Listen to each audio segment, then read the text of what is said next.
Hello very good evening, welcome back प्यारे बच्चों। क्या हाल चाल सबके। हम लोग अपने ऑर्गेनिक केमिस्ट्री की जर्नी में बहुत आगे बढ़ चुके हैं। आईयूपीएसी पूरा कंप्लीट हो चुका है, आईयूपीएसी का पीवाईक्यू सॉल्व हो चुका है और आइसोमेरिज्म में हम लोग इंटर कर चुके हैं। आइसोमेरिज्म में भी पहला वीडियो जो फंडामेंटल का था वो हम लोगों ने कंप्लीट कर लिया है। सेकंड वीडियो में आप लोगों को डबल बॉन्ड इक्विवेलेंट क्या होता है या डिग्री ऑफ अनसैचुरेशन क्या होता है वो भी अभी तक पता चल गया होगा, क्योंकि उसकी जरूरत कैलकुलेशन ऑफ आइसोमर्स में बहुत पड़ने वाली है, तो वो अपन को पता करके ही रखना है। और अभी भी अगर वीडियो नहीं देखा हो तो फटाफट जाकर के वीडियो कंप्लीट करो। नीचे कमेंट सेक्शन में आपको अपने जो जहाँ पे आपका डिटेल वगैरह लिखा है, ठीक है, वहाँ नीचे आपको मिल जाएगा वीडियो का लिंक, वहाँ पर जाकर कंप्लीट कर लें या फिर प्लेलिस्ट से उठा लें, वो वीडियो कंप्लीट कर लेना है। ठीक है, आज का वीडियो होने वाला है बहुत ही शानदार और जानदार। छोटा सा टॉपिक रहेगा, चेन एंड पोजीशन आइसोमर को हम लोग एक साथ डील करेंगे। एक साथ डील करने के पीछे का रीजन ये भी है क्योंकि कई बार हमारे छोटे छोटे बच्चे कंफ्यूज हो जाते हैं इस बात को लेकर के कि आखिर चेन और पोजीशन में, कभी कभी बच्चों को ये भी लगता है कि तो चेन भी हो सकता है पोजीशन भी हो सकता है। तो मुझे लगा कि चूंकि इन्हीं दोनों को लेकर के क्लासेस हैं, कभी ऐसा नहीं होता कि कोई बच्चा बोले सर ये चेन आइसोमर भी लग रहा है और साथ में ये फंक्शनल भी लग रहा है। तो कंफ्यूजन एक्चुअल में चेन और पोजीशन को लेकर के है। तो जब हम ये दोनों चीजें एक साथ डील करेंगे तभी हमारा डर भी खत्म होगा, है ना। तो चलिए शुरू करते हैं आज का वीडियो बिना समय खराब किए, और टॉपिक होगा हमारा चेन एंड पोजीशनल आइसोमर। और सबसे पहले स्टार्ट करते हैं। देखिए, हम लोग अपने नोट्स में बहुत सारा वो नहीं लिखेंगे, थियरी पोर्शन नहीं लिखेंगे, थियरी पोर्शन को अवॉइड करेंगे। तो हम अपने नोट्स को छोटे छोटे सेगमेंट में ऐसे बांटेंगे कि वो पढ़ने में, देखने में अच्छा लगे, क्यूट सा लगे, है ना, और फिर मन लगेगा उसको पढ़ने में। थोड़ा एस्थेटिक नोट बनने चाहिए, नहीं? ठीक है, आइए करते हैं शुरू। तो चेन आइसोमर क्या होते हैं बेटा? अगर आपको वो फ्लोचार्ट याद हो जो मैंने डे 1 पे बनाया था, फंडामेंटल्स वाले में बनाया था, तो मैंने आपको बताया था कि आइसोमर्स क्या होते हैं। आइसोमर मतलब ये होते हैं सेम फॉर्म। सेम फॉर्म मतलब कि जिनका की मॉलिक्यूलर फॉर्मूला तो सेम होता है लेकिन उनकी स्ट्रक्चर डिफरेंट डिफरेंट होती है, तो वो स्ट्रक्चरल आइसोमर कहलाते हैं। एक और कंडीशन मैंने आपको बताई थी कि स्ट्रक्चरल आइसोमर के केस में आईयूपीएसी नेम का डिफरेंट होना मस्ट है। कभी भी ऐसा कोई एग्जाम्पल आपको नहीं मिलेगा जहां पर दो स्ट्रक्चर एक दूसरे का स्ट्रक्चरल आइसोमर भी हो और उनका आईयूपीएसी भी सेम हो, पॉसिबल ही नहीं है। कभी भी दो स्ट्रक्चरल आइसोमर अगर आपको कभी मिलेंगे तो उनका आईयूपीएसी नेम 100% हमेशा और हमेशा डिफरेंट ही पाया जाएगा। उन्हीं में से पहला आइसोमर हम लोग पढ़ने चल रहे हैं, चेन आइसोमर। और मैंने आपको सब बता रखा था कि याद कैसे करना है, सीपीएमटी एफआर के नाम से, chain, position, metamerism, tautomerism, functional and ring chain isomerism. ठीक है, तो पहला इसमें अपने पास है। देखिए, चेन आइसोमर में बेटा सेम क्या क्या होगा? तो इसमें सेम होंगे general formula and molecular formula, ये दो चीजें सेम होंगी इस पे। ठीक है, डिफरेंट क्या क्या होगा? लेंथ ऑफ चेन डिफरेंट मिलेगी और आईयूपीसी नेम तो मस्ट है डिफरेंट होना। क्लियर? चले एग्जाम्पल ले लेते हैं, एक एग्जाम्पल लेते हैं। जैसे मान लीजिए हमारे पास है CH3 CH2 CH2 CH3। ठीक है, इसे बॉन्ड लाइन प्रेजेंटेशन में अगर हम लोग रिप्रेजेंट करें तो हम इसे ऐसे रिप्रेजेंट कर सकते हैं। ये इसका बॉन्ड लाइन प्रेजेंटेशन हो गया। और बॉन्ड लाइन प्रेजेंटेशन मैंने आपसे कहा था कि during different type of questions आपको बॉन्ड लाइन प्रेजेंटेशन बहुत अच्छे से आना चाहिए, क्योंकि उसी पर बेस्ड और अपने कॉम्पिटिटिव एग्जाम में ये ट्रेंड रहा है कि वो मैक्सिमम मॉलिक्यूल स्ट्रक्चर कंपाउंड्स को उनके बॉन्ड लाइन प्रेजेंटेशन के फॉर्म में ही रिप्रेजेंट करते हैं। तो जिस फॉर्मेट में एग्जाम में आना है, अगर उसी फॉर्मेट में आप प्रिपरेशन नहीं करेंगे तो फिर टेंशन बनी रहेगी हमारी, है ना। तो ये इस तरह से हम लोग इसको रिप्रेजेंट करते हैं। अब देखो कर क्या सकते हैं बेटा, हम इसको ऐसे भी लिख सकते हैं। जैसे हमने ये टोटल 4 कार्बन बनाए यहां पर, तो हमने इसको ऐसे लिख दिया, है ना। तो देखो यहां पर 1 2 3 4 कार्बन की मेन चेन हो गई, यहां पर 1 2 3 कार्बन की ही प्रिंसिपल कार्बन चेन हुई। तो चेन की लेंथ क्या हो गई? छोटी और बड़ी हो गई। ठीक है ना। तो जब तक आप ऐसे देखेंगे दो स्ट्रक्चर, दोनों में प्रिंसिपल कार्बन चेन के नंबर अलग अलग, तो इसका मतलब वो चेन आइसोमर कहलाएंगे। तो जो मैं नाम बोलूं, जैसे मैं बोलूं चेन आइसोमर, तो आपको बोलना है कि चेन की जो लेंथ है वो डिफरेंट होगी। मैं बोलूं पोजिशनल आइसोमर, तो आपको बोलना है किसी की पोजीशन तो अलग होगी, जैसे फंक्शनल ग्रुप की पोजीशन अलग होगी। मैं बोलूं फंक्शनल आइसोमेरिज्म, तो आपको बोल देना फंक्शनल ग्रुप ही अलग अलग हो जाएगा। तो जो इनका नाम है एक्चुअल में वही चीज इसमें डिफरेंट करनी है, बाकी जो चीजें सेम होनी वो पता ही है। और डिफरेंट पे हमेशा एक चीज रहेगा, IUPAC name must be different, बस इतना ध्यान रखना है। ठीक है, आइए करके देखते हैं छोटे छोटे पार्ट में। एग्जाम्पल में आते हैं। सबसे पहले एल्केन के एग्जाम्पल्स देखते हैं बेटा। एल्केन में देखिए CnH2n+2 इसका जनरल फॉर्मूला होता है, हम सबको पता है। कंडीशन क्या होगी बेटा, कंडीशन में अपन को चाहिए मिनिमम 4 कार्बन होना मस्ट है, ठीक है। तो कम से कम 4 कार्बन होंगे तभी जाकर के वो चेन आइसोमेरिज्म शो करेगा। क्लियर।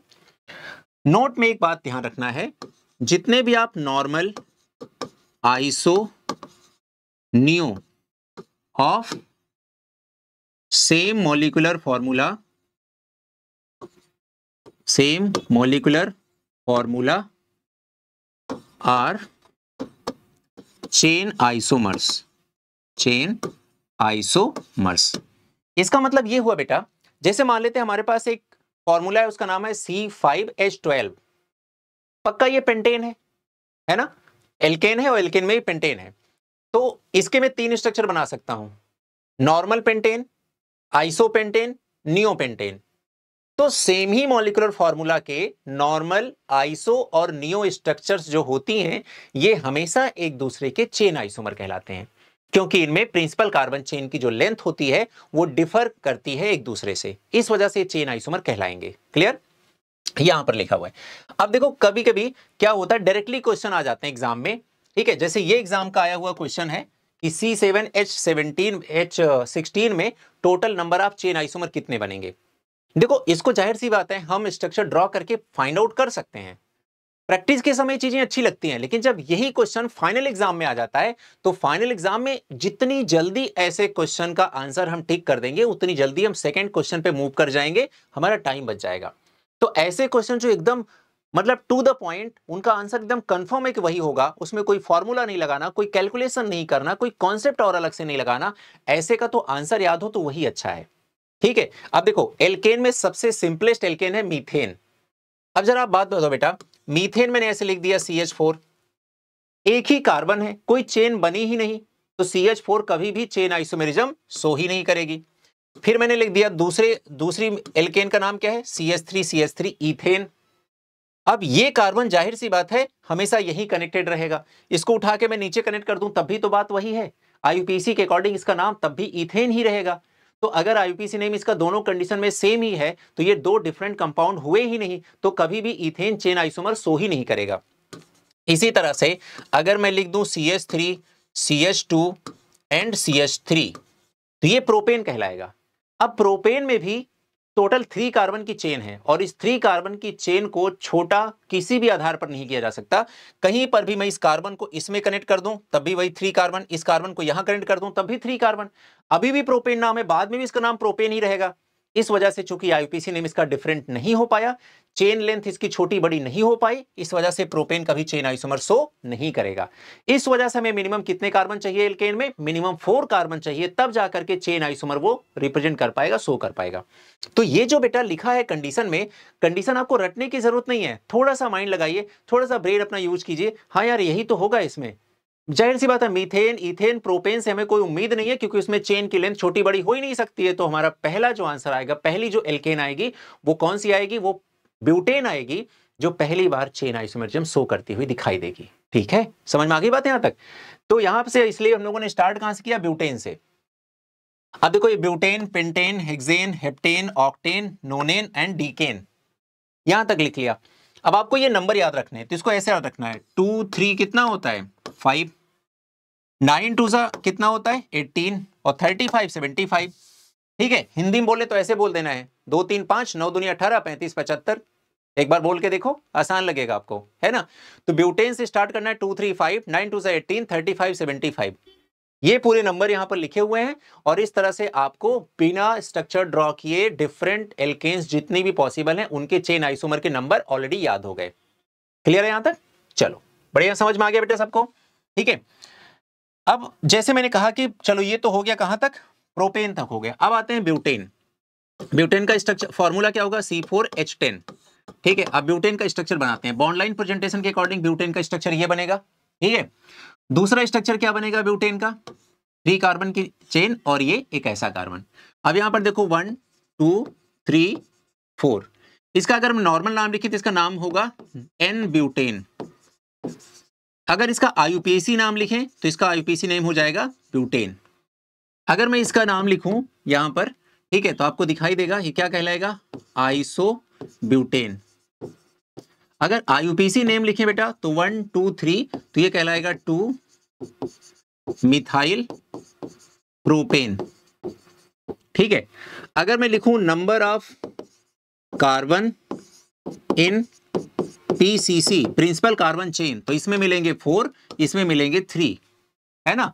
तो अब आप देख रहे हैं कि इनका जो आईयूपीएसी नेम था वो डिफरेंट है, प्रिंसिपल कार्बन चेन में नंबर डिफरेंट है, और इनका ये नॉर्मल और आइसो, अभी आपको बताया था कि सेम ही कंपाउंड के नॉर्मल और आइसो हमेशा एक दूसरे के चेन आइसोमर होते हैं। ठीक है, ये एक एग्जांपल हो गया। अब आ जाइए किस पे, पेंटेन पे। अब फॉर्मूला में लिखा C5H12। ठीक है, अब ये पेंटेन का मैं बना रहा हूं स्ट्रक्चर, सबसे पहले बॉन्ड लाइन प्रेजेंटेशन से, तो 1 2 3 4 5 ये बन गया। इसका नाम क्या हो जाएगा बेटा, इसका नाम हो जाएगा नॉर्मल पेंटेन। क्लियर। अब इसको हम ऐसे भी बना सकते हैं बेटा, 1 2 3 4 5, है ना, टोटल 5 कार्बन हो गए। इसका नाम हो जाएगा आइसो पेंटेन। इसका स्ट्रक्चर हम लोग ऐसे भी ड्रॉ कर सकते हैं, ऐसे, तो 1 कार्बन ये हो गया, 2 3 4 5, इसका नाम हो जाएगा क्या, नियोपेंटेन, नियोपेंटेन। ठीक है, तो एक ही कंपाउंड का नॉर्मल, आइसो, नियो आपस में चेन आइसोमर कहलाएगा। अब आ जाते हैं number of carbon in PCC, number of carbon in principle carbon chain IUPAC के अकॉर्डिंग। तो यहां देखो बेटा 1 2 3 4 5, यहां देखोगे तो 1 2 3 4, यहां देखोगे तो 1 2 3। ठीक है, तो यहां पर आ गया टोटल अपना 5, यहां आ गया 4, यहां आ गया 3। तो number of carbon in principle carbon chain देखो सब में डिफरेंट हो गया, तो चेन आइसोमर तो वैसे ही हो जाएगा। साथ में अब देखते हैं इन सबका आईयूपीएसी नेम।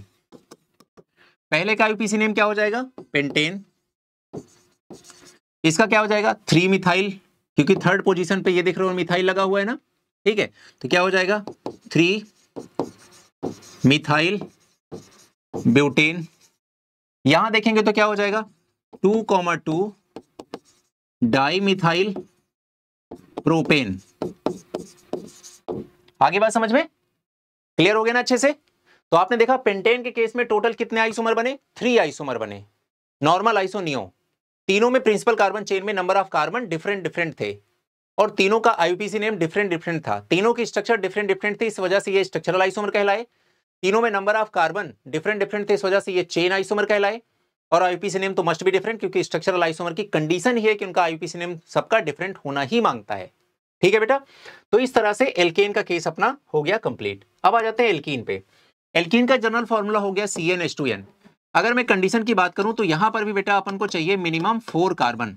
क्यों, मुझे बताइए बेटा, एल्कीन के केस में सबसे सिंपलेस्ट एल्कीन क्या होगी, वो होगी CH2 डबल बॉन्ड CH2, यही होगी ना। अब मैं आपसे पूछूं कि टोटल कितने कार्बन है इस चेन में, तो आप बोलेंगे 2 ही कार्बन है। मैं बोलूं क्या इससे कम या ज्यादा कार्बन के नंबर किए जा सकते हैं एक चेन में, तो आप बोलेंगे नहीं, पॉसिबल ही नहीं है। तो मैं बोलूंगा फिर तो इथीन, या जिसे हम इथिलीन बोलते हैं, इथाइलिन बोलते हैं, ये compound CH2 double bond CH2 कभी भी चेन आइसोमर सो ही नहीं करेगा, क्योंकि इसमें चेन की लेंथ को छोटा बड़ा किया ही नहीं जा सकता। आप बोलोगे बिल्कुल सही बात है, तो मैं बोल दूंगा ठीक है, तो कट कर दो इसे। फिर अगला एग्जाम्पल अपने पास है CH3 single bond CH double bond CH2। Again मेरा सेम क्वेश्चन बेटा, टोटल कार्बन कितने हैं पीसीसी में, प्रिंसिपल कार्बन चेन में 3। क्या कोई पॉसिबिलिटी है कि मैं इस कार्बन को उठा के कहीं और इसमें जोड़ सकता हूं? अरे यहां तो जुड़ा ही हुआ है, इससे जोड़ दूंगा तो फिर से यही स्ट्रक्चर वापस बन जाएगी। अभी भी इसका नाम 1 प्रोपीन है, बाद में भी इसका नाम 1 प्रोपीन ही रहेगा, तो आईयूपीएसी नेम तो सेम ही रहेगा, इस वजह से ये भी चेन आइसोमर सो नहीं करेगा। अब आते हैं 4 कार्बन। 4 कार्बन की बात करें तो देखो CH3 CH2 CH double bond CH2 हो गया ना, डन, समझ में आ गया। और एक स्ट्रक्चर इसका और हम बना सकते हैं CH3 CH3 double bond CH2। Clear. अब चलो दोनों केस में बताना बेटा, नंबरिंग करो 1 2 3 4। तो प्रिंसिपल कार्बन चेन में number of carbon in PCC is equal to 4। यहां पर 1 2 3, तो यहां पर number of carbon in PCC is equal to 3। Clear? अगर मैं बात करूं इनके IUPAC नेम की, तो इसका नाम क्या हो जाएगा? ब्यूट 1 इन। इसका नाम क्या हो जाएगा? 2 मिथाइल ब्यूट 1 इन। ठीक है। अब मान लो कोई बच्चा बोले कि सर एक बात बताओ, अगर ये कर दिया जाए CH3 CH double bond CH single bond CH3, एक स्ट्रक्चर ये भी तो बन जाएगी। तो ऐसे बच्चे को मैं क्या करूंगा? चुपचाप बुलाऊंगा अपने पास और पीट दूंगा। क्यों? क्योंकि मैं उससे बोलूंगा बेटा एक बात बताओ, यहां पर डबल बॉन्ड की पोजीशन कहां है? फर्स्ट कार्बन पे। यहां पर डबल बॉन्ड की पोजीशन कहां हो गई? सेकंड कार्बन पे। यहां तो डबल बॉन्ड की पोजीशन ही चेंज हो गई, तो ये तो पोजीशन आइसोमर कहलाएगा। आगे बात समझ में? इसीलिए मैं कह रहा हूं चेन पोजीशन साथ में पढ़ना है, ताकि वो कंफ्यूजन क्रिएट करके उसको सॉल्व करते चलिए साथ साथ में, तभी जाकर के डर खत्म हो पाएगा। तो इसको कभी भी इस तरह से नहीं लिखना है। अब जिसके भी मन में डाउट आया होगा, क्लियर हो गया ना? ठीक है। तो ध्यान क्या रखना है बेटा कि डबल बॉन्ड हो, फंक्शनल ग्रुप हो, इन सब की पोजीशन सेम रखनी है। तो यहां पर भी देखो फर्स्ट कार्बन पे डबल बॉन्ड था, यहां पर भी फर्स्ट कार्बन पे डबल बॉन्ड है, यहां पर 1 इन लिख रहे हैं, यहां पर भी 1 इन ही लिख रहे हैं।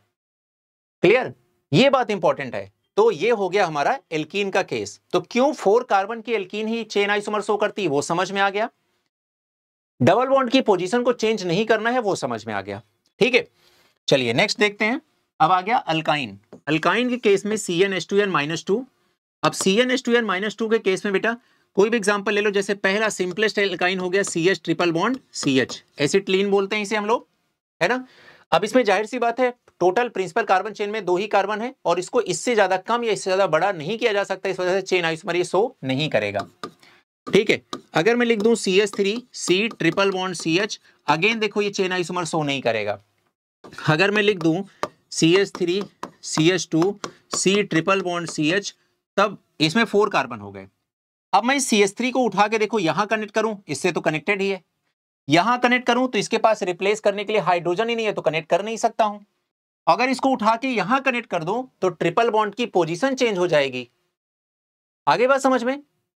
और चेन की लेंथ अभी भी 4 है, बाद में भी 4 रह जाएगी, तो ये चेन आइसोमर बन ही नहीं पाएगा। तो ये 4 कार्बन की जो एल्कीन होती है वो भी कभी भी एल्काइन 4 कार्बन की एल्काइन भी चेन आइसोमर शो नहीं करेगी। तो कंडीशन में अगर हम बात करें, अब हम 5 कार्बन की एल्काइन बना रहे हैं, CH3 CH2 CH2 C triple bond CH, ये 5 कार्बन की एल्काइन हो गई, है ना।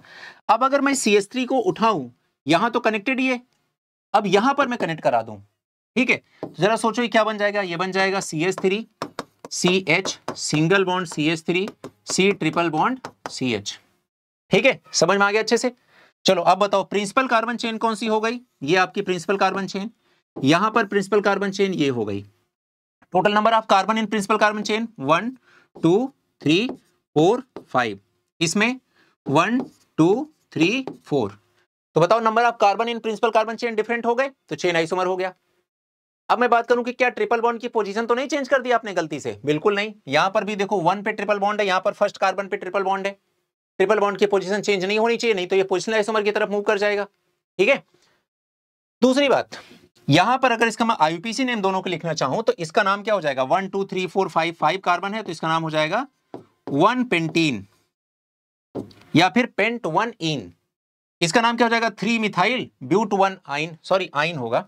ठीक है, क्या नाम हो जाए इसका? 1 पेंटाइन या पेंट 1 आइन भी सही रहेगा। इसका क्या हो जाएगा? 3 मिथाइल ब्यूट 1 आइन। ठीक है ना, इसका ये हो जाएगा। देखो दोनों केस में बेटा number of carbon in principle carbon chain different है, IUPAC नेम डिफरेंट है, स्ट्रक्चर डिफरेंट है, इस वजह से स्ट्रक्चरल आइसोमर में चेन आइसोमर का एग्जांपल बन जाएगा। मिनिमम कार्बन 5 लगे तो कंडीशन में हम लोग लिखेंगे मिनिमम 5 कार्बन की जब अल्काइन होगी तो वही चेन आइसोमर शो करेगी। अच्छे समझ में आ गया ना सबको? चलो बढ़िया। अब आते हैं पोजिशनल आइसोमर पे। चेन आइसोमर अपना कंप्लीट हो गया। ठीक है, पोजिशनल आइसोमर की बात करते हैं बेटा। यहां पर क्या क्या सेम रहेगा? अगेन वही जनरल फॉर्मूला सेम रहेगा, मॉलिक्यूलर फॉर्मूला सेम रहेगा। जिस मॉलिक्यूलर फॉर्मूला से, जिस कॉम्पोजिशन से 2 या 2 से ज्यादा स्ट्रक्चर डिराइव होंगी, वो कॉम्पोजिशन, नेट कॉम्पोजिशन सब में carbon hydrogen nitrogen oxygen sulphur का सेम रहेगा। चेन की लेंथ मस्ट बी सेम। ये बड़ा इंपॉर्टेंट पॉइंट है बेटा, यहां पर गलती बिल्कुल नहीं करनी, ये ध्यान रखना है। जैसे अभी आपने चेन आइसोमेरिज्म में पढ़ा कि वहां पर position of double bond, triple bond, functional group वो सेम रखनी है, वैसे पोजिशनल आइसोमर में क्या ध्यान रखना है कि चेन की लेंथ छोटी बड़ी नहीं होनी चाहिए, क्योंकि अगर चेन की लेंथ छोटी बड़ी आपने कर दी तो चेन आइसोमर हो जाएगा। यहां पर मॉलिक्यूलर फॉर्मूला सेम होगा, चेन की लेंथ सेम होगी, तो डिफरेंट क्या होगा? डिफरेंट होगा position of functional group, position of multiple bond and position of substituent भी डिफरेंट हो जाएगा। ये बात ध्यान रखनी है। सब्स्टिट्यूएंट में हो सकता है दिमाग हमारा काम न करे, तो सब्स्टिट्यूएंट पे स्पेशली मैं फोकस करके बोल रहा हूं, सब्स्टिट्यूएंट की पोजीशन भी डिफरेंट हो सकती है। ठीक है, सब्स्टिट्यूएंट मतलब जैसे क्लोरीन वगैरह लगे होते हैं, ठीक है, इन सब का। और आईयूपीसी नेम तो डिफरेंट होना ही होना है, उससे तो कोई कंफ्यूजन रखना ही नहीं है। ठीक है, ये बात हो गई डेफिनेशन के बारे में कंप्लीट। अब यहां पर देखिए एग्जांपल लिखा हुआ है, 4 कार्बन की प्रिंसिपल कार्बन चेन है, 1 2 3 4। इसको हम लोग ऐसे भी रिप्रेजेंट कर सकते हैं इस तरह से।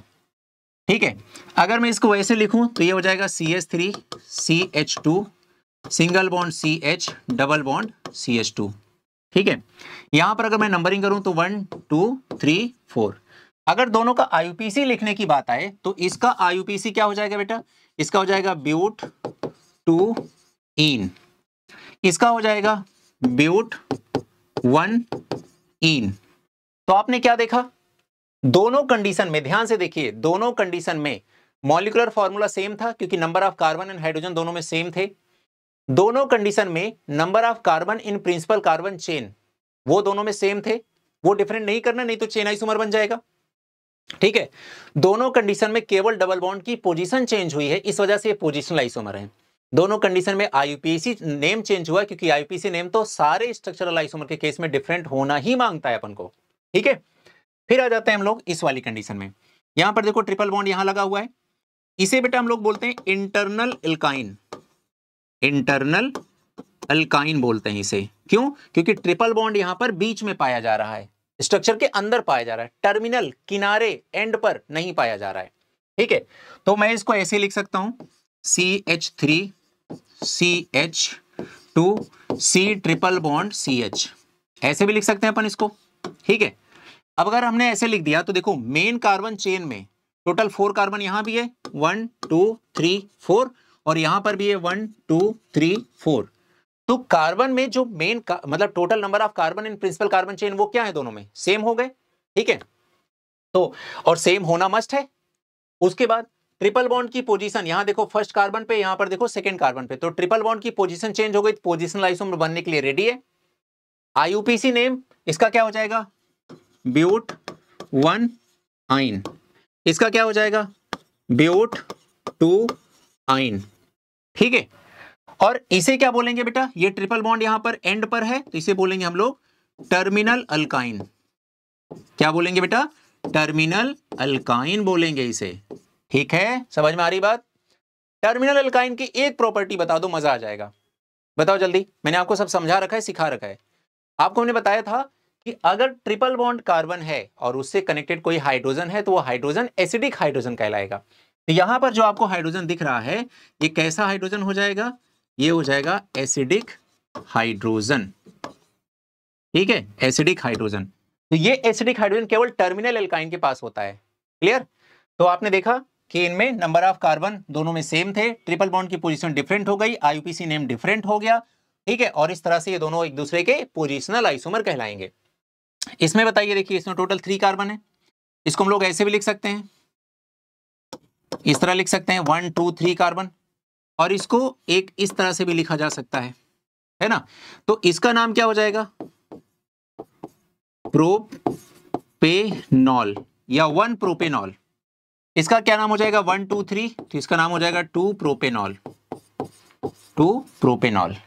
तो 1 प्रोपेनॉल 2 प्रोपेनॉल से हमें यह पता चल रहा है कि यहां पर ऑल यानी कि OH की पोजीशन चेंज हो गई, इस वजह से ये पोजीशनल आइसोमर कहलाएगा। बताओ भाई, आसान हो रहा है ना? समझ में आ रहा है सब आसानी से? कोई डर नहीं? चलो अच्छा है, आगे बढ़ते हैं। यहां पर कुछ और एग्जांपल दिए गए हैं जो इंपॉर्टेंट एग्जांपल्स हैं। पहले हम लोग लेते हैं कि यहां पर बेंजीन पर 2 OH लगे हुए हैं। यहां पर OH की जो पोजीशन है वो 1 एंड 2 है, यहां पर OH की पोजीशन 1 एंड 3 है, यहां पर OH की पोजीशन 1 एंड 4 है। तो 1,2, 1,3, 1,4। तो यहां पर आप देख रहे हैं कि ग्रुप की जो पोजीशन है वो डिफरेंट डिफरेंट है, इस वजह से तीनों आपस में पोजिशनल आइसोमर कहलाएंगे। अभी 1,2 है, इस वजह से इसे हम ऑर्थो वाला भी बोल सकते हैं, 1,3 है इसे मेटा भी बोल सकते हैं, और 1,4 है इसे हम पैरा भी बोल सकते हैं। ठीक है, यहां आ जाओ। अच्छा, इसका नाम क्या बेटा? कैटेकॉल, इसका नाम रिसार्सिनॉल, इसका नाम हम लोग रखते हैं हाइड्रोक्विनोन, इसको बोल देते हैं। क्या बोल देंगे? हाइड्रोक्विनोन बोल देंगे, हाइड्रोक्विनोन बोल देंगे। ठीक है, इसका ये नाम हो गया हाइड्रोक्विनोन। यहां आ जाओ, ये जाइलिन है बेटा। देखो यहां पर भी इसे ऑर्थोजाइलिन इसलिए बोल रहे हैं क्योंकि 1,2 पोजीशन है, ये 1,3 पोजीशन है, ये 1,4 पोजीशन है। तो बेंजीन पे अगर दो, मतलब जैसे यहां पर देख रहे हैं ना कि एक बेंजीन में दो हाइड्रोजन रिप्लेस करके दो डिफरेंट डिफरेंट यहां पर सब्स्टिट्यूएंट लेके आए गए हैं। तो बेंजीन में जब कभी भी बेटा दो हाइड्रोजन को रिप्लेस करके दो सब्स्टिट्यूएंट लाए गए हैं तो हमेशा 1, 2, 3 आइसोमर बनेंगे। ठीक है, समझ में आ रही बात? चलो आगे देखते हैं। नेक्स्ट एग्जांपल देखो, यहां पर भी इसका नाम क्रेजॉल है बेटा। क्रेजॉल इसका जनरल नेम है, ये कोई आईयूपीसी नेम नहीं है। आईयूपीसी नेम कैसे होता है वो मैंने ऑलरेडी बता रखा है आपको साइक्लिक वाले उसमें। ये अगेन देखो 1,2 पोजीशन है, ये 1,3 पोजीशन है। ठीक है, ये 1, 2, 3, 4, तो 1,4 पोजीशन है। तो पोजीशनल आइसोमर कहलाएंगे क्योंकि यहां पर पोजीशन चेंज हो रही है। अब यहां पर देखेंगे नेक्स्ट स्ट्रक्चर किसकी है? ऑर्थोसैलिसैल्डिहाइड एंड पैरासैलिसैल्डिहाइड। साथ साथ बेटा स्ट्रक्चर भी ध्यान रखते रहना है ना, ये स्ट्रक्चर्स आगे काम आएंगी। तो जितने भी, जैसे मैंने आपको क्रेजॉल बताया, जाइलिन बताया, या अभी सैलिसैल्डिहाइड आप देख रहे हैं, तो इन सबका स्ट्रक्चर याद करते चलिए साथ साथ में, है ना, ध्यान रखिए कैसे बन रहा है। यहां पर भी देखिए 1,2 पोजीशन है और ये 1, 2, 3, 4। ठीक है, तो 1,2, 1,4, तो पोजीशन यहां पर चेंज हुई है फंक्शनल ग्रुप की, इस वजह से ये इस वजह से ये पोजिशनल आइसोमर कहलाएंगे। क्लियर हो गई बात यहां पर? ठीक है, कोई प्रॉब्लम नहीं, कोई कंफ्यूजन नहीं, होनी भी नहीं चाहिए। बहुत शानदार क्लास चल रही है ना, सब आसानी से समझ में आ रहा है, तो आगे बढ़ते जाएं। आगे है सैलिसिलिक एसिड के बारे में। अच्छा हाँ, एक क्वेश्चन बड़ा कॉमन सा है, मतलब ऐसे बच्चे पूछ सकते हैं, क्योंकि क्लास में जब मैं पढ़ा रहा था तो बच्चों ने पूछा मुझसे कि सर आपने ऑर्थो लिखा, पैरा लिखा, मेटा नहीं लिख सकते क्या? लिख सकते हैं भाई, मैं आपको दो बता रहा हूं क्योंकि मोस्टली ये ऑर्थो एंड पैरा ही बनते हैं, है ना। क्यों बनते हैं वो तो इलेक्ट्रोफिलिक सब्स्टिट्यूशन रिएक्शन में सीखेंगे, पर जानते रहें। यहां पर भी देखो बेटा ये 1,2 पोजीशन है और यहां पर ये 1,4 पोजीशन है, मतलब फंक्शनल ग्रुप कहां कहां लगे हैं? 1, 2 पे, 1, 4 पे। तो यहां पर पोजीशन चेंज हो गई तो पोजिशनल आइसोमर कहलाएंगे। इसका नाम है ऑर्थो सैलिसिलिक एसिड, इसका नाम है पैरा सैलिसिलिक एसिड। ठीक है, चलिए नेक्स्ट। अब एक क्वेश्चन करते हैं हम लोग। क्वेश्चन क्या है? Draw positional isomer of C3H6Cl2 and chlorobromo benzene. बहुत बढ़िया प्यारा क्वेश्चन है। सबसे पहले हम लोग C3H6Cl2 का डिस्कशन करेंगे। अब मुझे ये स्ट्रक्चर ड्रॉ करनी है। स्ट्रक्चर ड्रॉ करने से पहले मेरे मन में एक प्रश्न आ गया, और प्रश्न ये था कि पता नहीं यार इसमें कहीं पाई बॉन्ड ना प्रेजेंट हो, डबल बॉन्ड ना प्रेजेंट हो, रिंग ना प्रेजेंट हो, मुझे कुछ पता ही नहीं है। अभी मैंने सिखाया, पिछले वीडियो आपने देखा होगा तो आपको पता चल गया हो कि हमें क्या देखना है। सबसे पहले डिग्री ऑफ अनसैचुरेशन पहले फाइंड आउट कर लेना है। तो डिग्री ऑफ अनसैचुरेशन कैसे निकालते हैं? फॉर्मूला क्या होता है डिग्री ऑफ अनसैचुरेशन का? कार्बन के नंबर प्लस 1 कर लेना है, माइनस करना है कितने हाइड्रोजन हैं, कितने हेलोजन हैं, उनको ऐड करके नाइट्रोजन को माइनस करके 2 से डिवाइड कर देना है, ये आपकी वैल्यू आ जाएगी, है ना, डिग्री ऑफ अनसैचुरेशन या फिर डबल बॉन्ड इक्विवेलेंट की। ठीक है, अब मुझे बताइए यहां पर बेटा कितने कार्बन है? 3 कार्बन है, तो हम लिखेंगे 3 कार्बन प्लस 1 लिख देंगे, एक ब्रैकेट बंद कर देंगे, माइनस लगाएंगे। फिर हाइड्रोजन कितने यहाँ पर? 6 हाइड्रोजन है, तो यहाँ पर 6 लिख देंगे, प्लस लिखेंगे। हेलोजन यहाँ पर क्लोरीन हेलोजन ही तो है भाई, तो यहाँ पर 2 अपने पास क्लोरीन हो गए, माइनस नाइट्रोजन तो यहाँ पर 0 है, नाइट्रोजन इसमें कहीं दिख ही नहीं रहा मुझे, डिवाइड बाई 2 कर देंगे। 3 + 1 कितना होता है बेटा? 3 + 1 4 होता है, माइनस 6 + 2 कितना होता है? 8, और 8 डिवाइड बाई 2 कितना होगा? 4 हो जाएगा, तो 4 - 4 कितना हो जाएगा? 0। इसका मतलब ये हो गया कि इस कंपाउंड में कहीं पर भी पाई बॉन्ड की प्रेजेंस नहीं है, ना रिंग बनेगी ना पाई बॉन्ड, और अगर पाई बॉन्ड नहीं है तो रिंग की पॉसिबिलिटी तो दूर दूर तक नहीं है, तो ये एक ओपन चेन स्ट्रक्चर है। ठीक है, आइए बना के कोशिश करते हैं। यहां पर 3 कार्बन 6 हाइड्रोजन 2 क्लोरीन, तो मैं इसे ऐसे बना सकता हूं CH3 CH2 CHCl Cl। देख लो हो गया कि नहीं? टोटल 3 कार्बन हो गए, 3 + 2 5, 5 + 1 6, 6 हाइड्रोजन हो गए, 2 क्लोरीन हो गए। एक तो तरीका ये है मेरे पास बनाने का इसको। दूसरा तरीका ये है कि मैं इसको ऐसे बना दूं, CH3CH, एक क्लोरीन इधर लगा दूं और यहां पर CH2 करके एक क्लोरीन यहां लगा दूं। ठीक है, एक तरीका मेरे पास ये हो रहा है कि क्लोरीन को अगल बगल पोजीशन के बजाय बीच वाले कार्बन पे ही 2 क्लोरीन लगा दूं, ये भी हो सकता है। ठीक है, और एक तरीका यह है कि इन क्लोरीन को यहां दूर दूर कर दूं, तो CH2Cl, CH2, single bond CH2Cl, ऐसे कर सकता हूं। कोई भी और डिफरेंट पॉसिबिलिटी एक बार आप सोच के देखिए अगर आपके मन में आ रहा हो तो। मुझे तो नहीं लग रहा है इसके अलावा कोई और पॉसिबिलिटी आएगी। अब आइए देखते हैं इसमें किस तरह के रिलेशंस हैं। यहां पर अगर मैं क्लोरीन को क्या मानूं तो आप लोग फट से बोलिएगा ये तो सब्स्टिट्यूएंट है, और मैं खुश हो जाऊंगा इस आंसर से।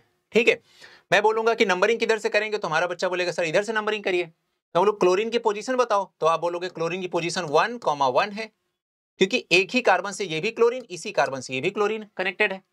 मैं बोलो इसमें बताओ, तो आप बोलोगे यहाँ पर 1 एंड 2, तो यहाँ पर 1,2 है। यहाँ पर बताओ तो आप बोलोगे 2,2 है, क्योंकि ये फर्स्ट कार्बन है, ये सेकंड कार्बन है, ये थर्ड कार्बन है। यहाँ पर मैं बोलूंगा तो आप बोलोगे 1, 2, 3, तो यहाँ पर 1,3 है ना। तो आप देख रहे हैं कि हमें इतने डिफरेंट टाइप की पोजीशंस मिल रही हैं, तो ये सब आपस में क्या कहलाएंगे? पोजिशनल आइसोमर कहलाएंगे। आगे बात समझ में? ठीक है, तो टोटल अपने पास 4 पोजिशनल आइसोमर हो गए C3H6Cl2 के। इस तरह से बेटा हम लोग काउंट करते हैं, कैलकुलेट करते हैं, स्ट्रक्चर ड्रॉ करते हैं। लेकिन सबसे पहले इंपॉर्टेंट था पता करना कहीं पाई बॉन्ड तो नहीं इसमें, पहले वो जानना जरूरी है, वो बहुत अहम है हमारे लिए। अगला हमारे पास है क्लोरोब्रोमोबेंजीन। तो पहले हम एक बेंजीन बना लेंगे और बेंजीन के बाद यहां पर हम एक क्लोरीन लगाएंगे और एक ब्रोमीन लगाएंगे। ठीक है, एक स्ट्रक्चर ये बन गई। दूसरी स्ट्रक्चर यहां पर बन सकती है, यहां पर हम क्लोरीन लगाएंगे, यहां पर ब्रोमीन लगा देंगे। तीसरी स्ट्रक्चर यहां पर बन सकती है, यहां पर क्लोरीन लगा रहने देते हैं, यहां पर ब्रोमीन लगा देते हैं। अभी मैंने पीछे क्या सिखाया था, जब बेंजीन में 2 हाइड्रोजन हटा करके दो दूसरे सब्स्टिट्यूएंट ला करके आप ऐड कर देते हैं, या 2 फंक्शनल ग्रुप लेकर के आके ऐड कर देते हैं, तो टोटल 3 आइसोमर आपके बन सकते हैं, positional isomer 1,2, 1,3, 1,4, ortho, Meta, para. अब फिर कोई बच्चा बोले कि सर ब्रोमीन ऊपर लगा दें, क्लोरीन नीचे लगा दें, क्या आईयूपीसी नेम डिफरेंट हो जाएगा ऐसा करने से? क्या बिल्कुल नहीं। तो जब आईयूपीसी नेम डिफरेंट नहीं हो पाएगा तो आप उसे स्ट्रक्चरल आइसोमर के कैटेगरी में रखने की हिम्मत कैसे कर सकते हैं? बिल्कुल भी नहीं। ठीक है, तो टोटल अपने पास 1, 2, 3 आइसोमर बन जाएंगे जो पोजिशनल आइसोमर कहलाएंगे। अच्छे से बात समझ में आ गई बेटा? पूरा स्टेप बाय स्टेप मैंने बहुत शानदार तरीके से आपको समझा दिया है, और इसको थोड़ा सा समझ लोगे तो मजा ही आ जाना है कतई। How many positional isomer are possible for this?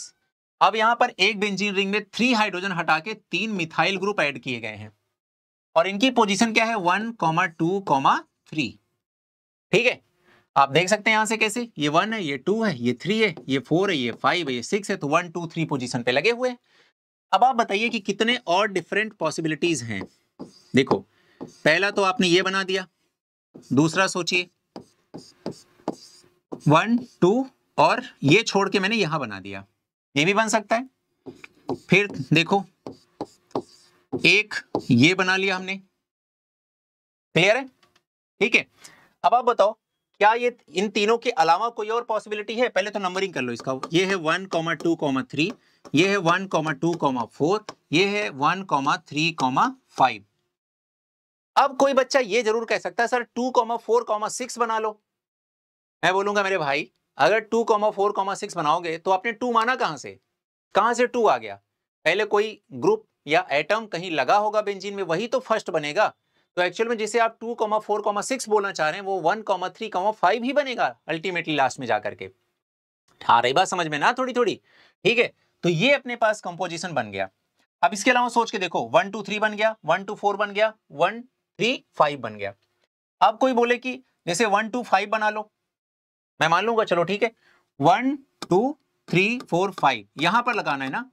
तो अगर बेटा यहां लगा दूंगा तो नंबरिंग तो ऐसे आ जाएगी, तो 1, 2, 4 आ जाएगा। फिर से ये, फिर से देखो 1, 2 मतलब 1, 2, 4 फिर से वही आ जाएगा, तो डिफरेंट कर ही नहीं पाओगे। तो टोटल 3 ही आइसोमर इसके पॉसिबल हो पाएंगे, तो आंसर क्या हो जाएगा? 3 हो जाएगा। ठीक है, अपना दिमाग लगाओ, एक बार अच्छे से सोचो, यही फाइनली निकल करके आएगा आपके सामने आंसर। क्लियर? ये तीनों एक दूसरे के पोजिशन आइसोमर। अब यहां आ जाओ, क्वेश्चन नंबर 3 पूछा गया ये दोनों क्वेश्चन में कि ये दोनों किस तरह से आपस में रिलेटेड हैं। बेटा सबसे पहले आपको मैंने आपसे बताया था, पिछले जब फंडामेंटल्स के क्वेश्चन हम लोग कर रहे थे तो वहां पर मैंने आपको सिखाया था कि जब भी आपके सामने दो डिफरेंट स्ट्रक्चर में रिलेशन फाइंड आउट करने की बात आ जाए, सबसे पहले आपको देखना होगा क्या दोनों स्ट्रक्चर के मॉलिक्यूलर फॉर्मूला सेम है। अगर स्ट्रक्चर के मॉलिक्यूलर फॉर्मूला सेम है तभी आप डिफरेंट स्ट्रक्चर के बारे में सोच करके स्ट्रक्चरल आइसोमर टिक करने की बात कर सकते हैं। Molecular formula must be same. तो यहां पर 1 2 3 4 5 6 7 कार्बन, यहां पर 1 2 3 4 5 6 7 कार्बन, तो ठीक है, मॉलिक्यूलर फॉर्मूला सेम है। अब आइसोमर की बात हम कर सकते हैं। मैं बोलूंगा यहां पर 7 कार्बन की प्रिंसिपल कार्बन चेन है, यहां पर 1 2 3 4 5 कार्बन की 1 2 3 4 5 6 कार्बन की चेन है। तो यहां पर 7 कार्बन, यहां पर 6 कार्बन। बताओ क्या हो गया यहां पर, number of carbon in principle carbon chain different हो गए, इस वजह से ये चेन आइसोमर कहलाएगा। तो आंसर क्या हो जाएगा, चेन आइसोमर। चेन आइसोमर किसका एग्जांपल है, स्ट्रक्चरल आइसोमर का। स्ट्रक्चरल आइसोमर को और किस नाम से जानते हैं, कॉन्स्टिट्यूशनल आइसोमर के नाम से जानते हैं। तो ये सारे आंसर में से कुछ भी हो सकता है। अगला क्वेश्चन है, यहां पर देखो ये कार्बन और ये कार्बन। जिन बच्चों को इस तरह के स्ट्रक्चर से डर लगता हो वो मेरी वो वाली क्लास जाकर के फिर से देखें जहां पर मैंने बॉन्ड लाइन प्रेजेंटेशन आपको ड्रॉ करना सिखाया था। हालांकि वो क्या है बताइए, ये है CH3 CH और यहां पर OH और यहां पर OH। जब एक ही कार्बन पे दो OH लगे हो बेटा, इसे हम लोग बोलते हैं जेम डाइऑल, जेम डाइऑल बोलते हैं, ठीक है। और पड़ोस वाला क्या है यहाँ पर, CH2 CH2, यहां पर एक OH लगा है, यहां पर एक OH लगा है।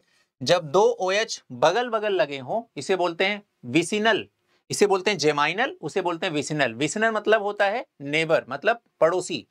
तो इसका मतलब हो जाएगा विक डाइऑल, इसका नाम हो जाएगा विक डाइऑल, ठीक है।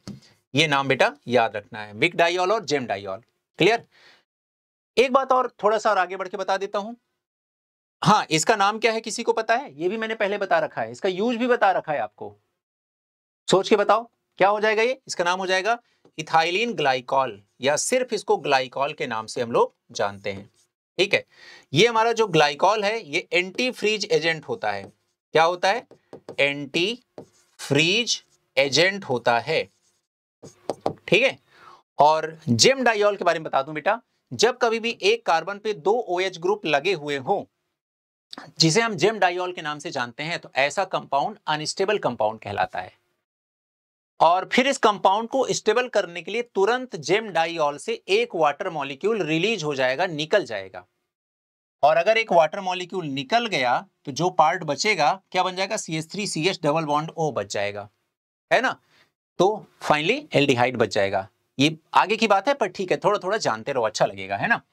चलो बताओ बेटा, इसमें पोजीशन क्या है OH की, 1,1, ठीक है। तो पोजीशन क्या हो गई 1,1, यहां पर पोजीशन हो गई 1,2, ठीक है, क्योंकि ये 1 है ये 2 है। तो मुझे बताओ OH की पोजीशन चेंज हो गई तो पोजिशनल आइसोमर बन गया। ये हो गया सेकेंड आंसर, ठीक है। नेक्स्ट क्वेश्चन, यहां पर भी अगेन देखो ये 1 2 है, ये 1 2 3 है। तो यहां पर 1,2 दिख रहा है, यहां पर 1,3 दिख रहा है, position change, positional isomer answer, ठीक। नेक्स्ट क्वेश्चन है अपने पास ये COOH। COOH हमें पता है कि एक प्रिंसिपल फंक्शनल ग्रुप है, ये कहीं भी लगेगा नंबरिंग वहीं से स्टार्ट होगी। तो ये फर्स्ट सेकेंड थर्ड फोर्थ, यहां पर ये यहां पर है प्रिंसिपल फंक्शनल ग्रुप। आपको पता है प्रियोरिटी ऑर्डर भी याद कराया था आपको, तो यहां पर सबसे टॉप पे होगा ये फर्स्ट कार्बन, सेकेंड कार्बन और थर्ड कार्बन। आप ऐसे भी जा सकते हैं, ऐसे भी जा सकते हैं। तो आप देख सकते हैं कि इसमें 4 कार्बन है, इसमें 3 कार्बन है। फंक्शनल ग्रुप की पोजीशन चेंज नहीं हुई और ना कर सकते हैं आप, क्योंकि ये COOH है। फंक्शनल ग्रुप के प्रायोरिटी लिस्ट में सबसे टॉप पे आने वाला COOH आपके सामने लिखा हुआ है, सही बात है। तो ये जहां से स्टार्ट होगा, जहां पे लगा होगा फर्स्ट कार्बन, इसी का बनेगा जब भी हम नंबरिंग करने की कोशिश करेंगे। तो इस तरह से इसमें टोटल 4 कार्बन है, इसमें टोटल 3 कार्बन है। और अब चूंकि कार्बन में, प्रिंसिपल कार्बन चेन में number of carbon different different है, इस वजह से ये चेन आइसोमर का एग्जांपल बन जाएगा। तो ये बन जाएगा chain isomer. Which of the following represents pair of chain isomer. आपको भी मैंने सिखाया कि अगर सेम कंपाउंड का नॉर्मल आइसो नियो हो तो वो हमेशा चेन आइसोमर का एग्जांपल बनेगा। ये नॉर्मल पेंटेन है, आइसो पेंटेन है, नॉर्मल पेंटेन है, नियो पेंटेन है, आइसो पेंटेन है, नियो पेंटेन है। यही पीछे सारे क्वेश्चन में मैंने यही कराए थे। तो क्या हो जाएगा, ऑल ऑफ दी अबव। यहां पर आप देखेंगे तो 1 2 3 कार्बन, यहां पर देखेंगे तो 1 2 3 कार्बन, तो यहां फर्स्ट कार्बन से OH कनेक्ट है, यहां सेकंड कार्बन से OH कनेक्ट है, इसका नाम हो जाएगा प्रोपेन 1 ऑल, इसका नाम हो जाएगा propane 2 all. Position of functional group change है, इस वजह से नाम हो जाएगा पोजिशनल आइसोमर। ठीक, नेक्स्ट क्वेश्चन है अपने पास ये दोनों। यहां पर आप देख सकते हैं कि आपको मिलेगा C डबल बॉन्ड O, और यहां पर आपको जो मिलने वाला है कंपाउंड कुछ ये मिलने वाला है ना। अगर आप इसको देखेंगे तो ये एक्चुअल में क्या है, ये कार्बन के पास क्या है, एक हाइड्रोजन भी है, तो ये CHO है, और ये क्या है बेटा, C double bond O ketone है, तो ये कीटोन हो गया और ये एल्डिहाइड हो गया। टोटल 1 2 3 4 5 कार्बन, 1 2 3 4 कार्बन, तो यहां पर तो कार्बन के नंबर ही अलग अलग हैं, है ना। तो अगर सेम नंबर ऑफ कार्बन हो, चलो इसको हम ऐसे बढ़ा लेते हैं, अब ठीक है। अब टोटल दोनों में 1 2 3 4 5 कार्बन, 1 2 3 4 5 कार्बन। अब देखो नंबर ऑफ कार्बन सेम हो गए, नंबर ऑफ एटम सेम हो गए, मॉलिक्यूलर फार्मूला सेम हो गया। अब ये क्या बन जाएगा, फंक्शनल ग्रुप डिफरेंट है, तो ये फंक्शनल आइसोमर का एग्जांपल बन जाएगा। हालांकि ये आगे आएगा, अभी आना नहीं चाहिए था, पर ठीक है, इट्स ओके, आ गया तो हम लोग कर लेते हैं। ये क्वेश्चन है, यहां पर देखो CN लगा हुआ है, तो ये first carbon, second carbon, third carbon, fourth carbon. यहां पर CN लगा हुआ है, तो ये 1 कार्बन, ये 2 कार्बन, ये 3 कार्बन। ठीक है, अगेन वही बात जैसे COOH वाले केस में हुआ था, CN एक प्रिंसिपल फंक्शन ग्रुप हो गया, इसका कार्बन ही फर्स्ट कार्बन बनेगा, जहां पर लगा होगा वही कार्बन फर्स्ट कार्बन कहलाएगा during the nomenclature system, nomenclature of IUPAC naming of this molecule. तो दोनों केसेस में number of carbon in principle carbon chain different different है, तो चेन आइसोमर कहलाएगा। ठीक है, ये हो गया फर्स्ट आंसर। नेक्स्ट क्वेश्चन है अपने पास, नेक्स्ट क्वेश्चन खत्म हो गया डन। ठीक है, तो चलिए इस तरह से आपका चेन एंड पोजिशनल आइसोमर का जितना भी कॉन्सेप्ट था बहुत अच्छे से क्लियर हो गया बेटा। ध्यान रखना, मैंने पहले भी कहा था आपसे, फिर से रिपीट कर रहा हूं, अपने साथ ऑर्गेनिक केमिस्ट्री की सीरीज को कंप्लीट करने के बाद हमारे हर एक बच्चे को ऑर्गेनिक केमिस्ट्री बिल्कुल चुटकियों का खेल लगेगा, है ना। कहीं कोई डर की गुंजाइश नहीं रह जाएगी, कॉन्फिडेंस एकदम लबरेज हो जाएंगे, आते ही क्वेश्चन फटाफट से सॉल्व कर देंगे, क्वेश्चन आ रहा होगा उससे पहले आपका सॉल्यूशन आ चुका होगा, इतना कॉन्फिडेंस आ चुका होगा। तो JEE mains, JEE advance, NEET और बोर्ड, कोई भी एग्जाम का कोई सा भी क्वेश्चन आपका बचना नहीं है इस ऑर्गेनिक केमिस्ट्री सीरीज के बाद। ठीक है, और साथ में पिछले वीडियो में भी आपसे बताया था, ये अपनी बहुत ही शानदार छोटी सी प्यारी सी बुकलेट आपके लिए है, जिसमें हम लोगों ने 51 चुन चुन के जो नेम रिएक्शन एग्जाम के लिए इंपॉर्टेंट हैं, उन नेम रिएक्शन के हर एक छोटे छोटे फीचर्स, उनके पॉसिबल जो रिएक्शन मैकेनिज्म होती है वो, पॉसिबल सिमिलर एग्जांपल्स, और पीवाईक्यू में उनसे रिलेटेड क्वेश्चंस अभी तक क्या क्या आए हैं, सब एक जगह समराइज वे में बहुत अच्छे से दिया गया है। ठीक है, साथ में रिएजेंट की शानदार लिस्ट इसमें प्रोवाइडेड है आपको, जहां पर 101 इंपॉर्टेंट ऑर्गेनिक केमिस्ट्री के रिएजेंट्स जो ऑर्गेनिक केमिस्ट्री को चलाते हैं, गवर्न करते हैं, उन सब के बारे में, उन सब के एग्जाम्पल के बारे में, उन सब के फंक्शनिंग के बारे में आपको प्रॉपर लिस्ट मिलेगी। और प्रीवियस ईयर क्वेश्चन 51 क्वेश्चन जो कि नेम रिएक्शन पर बेस्ड हैं, वो आपको सब इसमें मिलेंगे। तो जिन बच्चों को ये चाहिए, ठीक है, गिवन नंबर्स पे कांटेक्ट कर लें और फिर आसानी से बुकलेट प्राप्त कर लें। ठीक है, चलिए, तो कैसा रहा अभी तक का वीडियो? आप लोगों के कमेंट्स नहीं आ रहे हैं, वो मुझे थोड़ा बुरा लग रहा है ना। मैं देख रहा हूं कि बच्चे वीडियो देख तो रहे हैं, लेकिन जितने बच्चे वीडियो देख रहे हैं, ऐसा मेरा ऑब्जर्वेशन है कि उन लोगों ने अभी चैनल सब्सक्राइब भी नहीं किया है। और मैं देखो उनमें से नहीं हूं कि मैं आपसे बोलूं कि बेटा सब्सक्राइब करो सब्सक्राइब करो, ये आपका फर्ज है, ये आपकी मोरल रिस्पॉन्सिबिलिटी है। ठीक है, जिस चैनल से आपको सब कुछ सीखने को मिल रहा है और आगे सीखने को मिलेगा, जो आपके स्टडी को बहुत इनहेंस करने वाला है, इंप्रूव करने वाला है और अलग लेवल पे ले जाने वाला है, उसको सब्सक्राइब करना आपका कर्तव्य है। ये मैं कहने वाला नहीं हूं, आपको खुद से करने की चीज है। और अपने उन तमाम अलग अलग जगह पर फैले हुए अलग अलग कोचिंग इंस्टीट्यूट में पढ़ रहे, ऑर्गेनिक केमिस्ट्री में स्ट्रगल कर रहे बच्चों को ये सारे के सारे वीडियोस उनको भी इनकी लिंक प्रोवाइड करिए, और वो बच्चे भी जम करके ऑर्गेनिक केमिस्ट्री का लुत्फ उठाएं। ऑर्गेनिक केमिस्ट्री को हम सब मिल करके एक साथ आसान बनाएं और इस जर्नी को एंजॉय करें। ठीक है, चलिए फिर वक्त आ गया आपसे विदा लेने का। बहुत मजा आया आपके साथ आज क्लास में। ठीक है, तो अगेन फिर से मिलते हैं छोटे से वीडियो में, मतलब छोटे से ब्रेक के बाद अगले वीडियो में। तब तक के लिए खुश रहिए, मुस्कुराते रहिए, अपना ढेर सारा ख्याल रखिए। Bye bye, thank you.